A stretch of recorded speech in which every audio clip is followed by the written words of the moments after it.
Hi, this is Mr. Kier. This video we're going to be looking at something called the ideal gas law and the ideal gas equation. So I have here a picture, a simulation, the PhET simulations, of a bunch of neon molecules, and they're all in the gaseous state. And you can see here, this is what we typically think of when we think of a gas. So ideal gases are gases that behave in an ideal manner. So what we'd expect to see is that the particles are extremely small. They really don't take up much space compared to the space between the particles themselves. Collisions are what we call elastic. So if the particles hit each other or they hit the wall, no energy is absorbed. So they're basically bounced back with all the energy they originally had.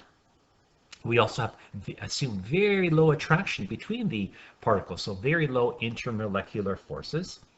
And basically, the particles are moving in straight lines unless they hit something. So if they hit something, then they change direction as a result. So basically, all of these are postulates of the ideal gas assumption. So what we assume is in order for our gas laws to work, we have to make these assumptions, all of these. Now, in real life, is this the case? No.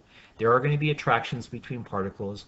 The particles do actually have a definite size, and and even though they're very small relative to the space, it could be a significant factor when it comes into, I guess, to certain conditions. But overall, this ideal gas equation works for most gases, as long as the temperatures are moderate and the pressures aren't too extreme. Okay, so let's look at an example of some of the relationships that we have between environmental conditions and gases. So the first we're going to be looking at is what happens with temperature and volume. So remember, what's happening is at moderate temperature, the particles here, the gas particles are moving around, they hit the walls of the container and they bounce back. Because they're pushing on the walls of the container, there's a certain amount of pressure that's inside here. And that pressure is responsible for the size of the balloon in conjunction with the pressure outside of the balloon. So if the pressure outside and inside is even, you're going to have a certain size. Now what happens if we push a little bit more?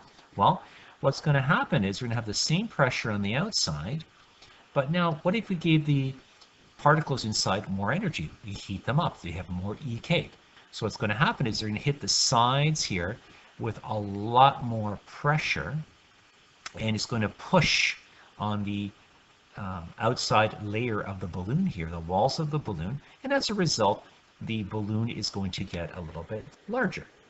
Now, when we cool off those particles, there's going to be less push on the walls of the balloon, and as a result, the balloon is going to get smaller. So the big assumption here is that the walls of the container are flexible. So what we've just figured out is Charles's law. So the idea is that as long as the particles are the same inside the balloon, as you increase the temperature, so say increase the temperature, we also increase the volume, just a direct proportionality. All right, now, how about this situation? Well, here I have a different container. This container, the walls are not elastic. The walls cannot move. So now what happens is, typically I'm going to have the walls push, the particles have a certain amount of energy, and they're going to collide with the walls of the container, and they provide certain pressure on the walls of the container. Well, what happens is, if we keep increasing the temperature, that force is going to get bigger, so we're going to have a lot more pressure on the walls. But the walls can't change their shape, they can't increase in size. So because of that, simply what happens is as the temperature goes up, the pressure goes up within the container. And if I cool the particles, they have less energy and there's less pressure. So basically still the direct proportionality. So this is called Gay-Lussac's law. And again, we're assuming that the particles numbers are the same. And the proportionality is if I increase the temperature, the particles have more energy push on the walls, and they increase the pressure correspondingly. All right. Now, the next one involves changes in the size of the container. So here I have a container, and the particles are hitting the walls. They have a certain amount of pressure. Now, if I make the container a lot smaller, there's a lot more collisions every second with the walls. And because there are a lot more collisions, the pressure increases. So as the volume goes down, the pressure goes up. This is opposite what we had before. It's an opposite relationship. So this is Boyle's law. And the way it works, it's slightly different equation. So if I make my volume go down by twice as much, my pressure goes up twice as much. It's opposite, and that's why these variables are side by side. So what we're going to do is, we've already seen these before, we're going to combine these, and this is called the combined gas equation. So we've seen this before, and let's say, for example, we're looking at a gas and everything is the same except the pressure is the same, the number of moles is the same, and we increase the temperature. What's going to happen? It's going to affect the volume. So you can use this equation for almost any change in the environment, the conditions of the actual gas, but the particle number is the same. Well, what would happen if I change the number of particles? But the conditions are the same. It's almost the opposite. So it's the same temperature, same pressure, everything's the same. What happens if I add more particles to a balloon? Well, obviously I've got more particles. Each of the particles now is going to be pushing on the walls, just like before, with the same amount of energy, but I have a lot more particles. There's a lot more push on the walls. So because the walls here can change shape, the volume increases. So as the number of particles goes up, the volume of the balloon goes up.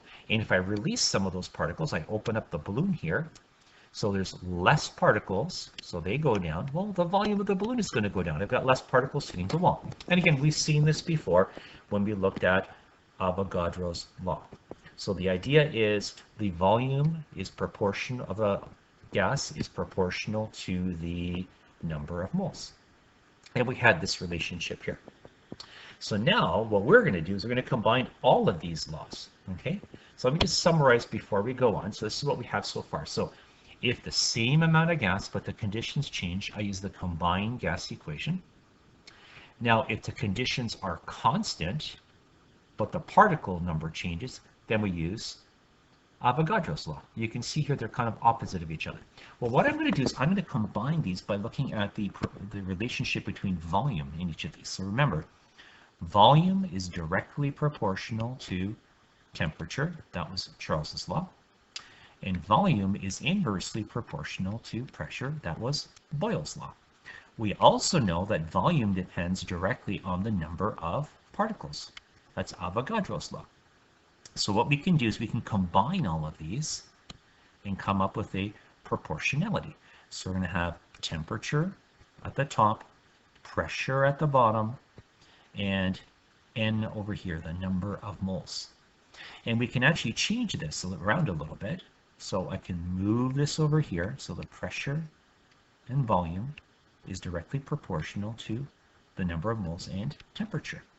And I can change this actually into an equation. The only problem is it only works if I have a constant in here. We're going to call this R. So basically, if I can figure out what this R value is, it's going to allow me to use this equation to figure out what's going on with the conditions and the number of moles for a particular gas. So how do we get this R value? Well, something to keep in mind is this. Over here, we know that at standard temperature or pressure, so at 273 Kelvin or 0 degrees Celsius, and a pressure of 1 atmosphere or 101.3 kPa, we know that 1 mole of gas has a volume of 22.4 liters. So that's basically molar volume at standard temperature and pressure. Well, let's look at our equation. Remember we had our PV nRT equation. I just moved the R over here. So I'm going to just kind of rearrange this, and we're going to solve for this constant, this R constant. We call it the gas constant. So here, let's take a look at that. So you have PV over NT. So I just move the N, number of moles and the temperature over. That's equal to R. So what do we know? Well, we know that the pressure is going to be 101.325 kPa. I know the temperature at standard conditions is going to be 273 Kelvin. I also know that the volume of gas at STP conditions is going to be 22.4 liters per mole. So taking these all together, we can solve for this gas constant. So I just rearranged this a little bit, okay, made it a little bit neater. And we're solving for R. So what we end up with is this number 8.314. So when you divide everything, it's approximately 8.314.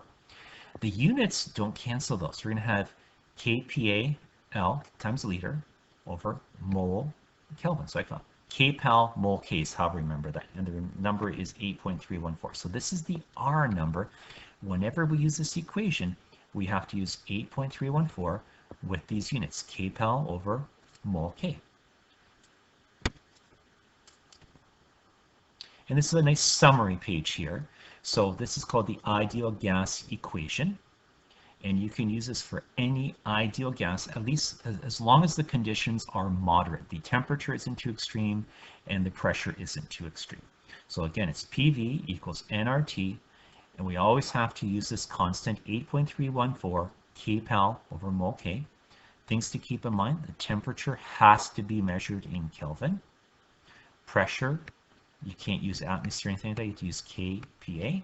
Volume has to be measured in liters, and we have to measure the amount of particles in moles.